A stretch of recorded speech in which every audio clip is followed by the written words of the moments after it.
बातमी बघूयात. राज्याचे मुख्यमंत्री हे ब्लॅकमेलरची भूमिका बजावतायत अशी टीका शेतकरी नेते राजू शेट्टींनी केली. कारखानदारांनी मुख्यमंत्री सहायता निधीसाठी 15 रुपये द्यावे, नाहीतर तुमची काटामारी बाहेर काढेन असं मुख्यमंत्री म्हणाले होते. याचाच अर्थ मुख्यमंत्र्यांना साखर कारखानदारीत होणारी काटमारी मान्य आहे अशी टीका राजू शेट्टींनी केली. कारखानदार म्हणजे ऊसाचा पैसा बुडवणारेच जर का आमदार असतील तर विधानसभेत सर्वपक्षीय, तर मग विधानसभेत ऊस दरावर चर्चा होईलच कशी?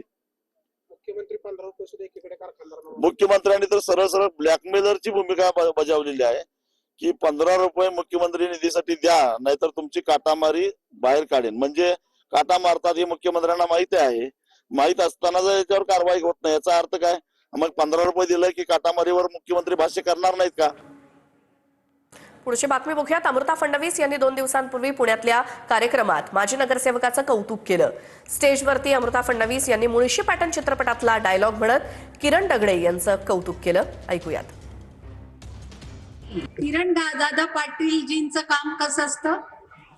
अर खतरनाक, एकदम खतरनाक काम. म्हणजे असं काम की ते खरंच लोक उपयोगी ठरतं. प्रत्येक गोष्ट जी करतात ती लोकांचं भान ठेवून करतात.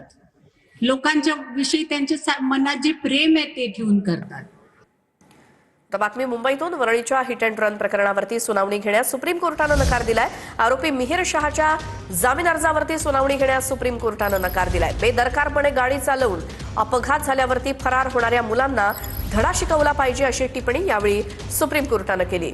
आरोपी मिहिर शहानं दारूच्या नशेत गाडी चालवत एका महिलेला चिरडलं होतं. या अपघातात त्या महिलेचा मृत्यू झाला होता.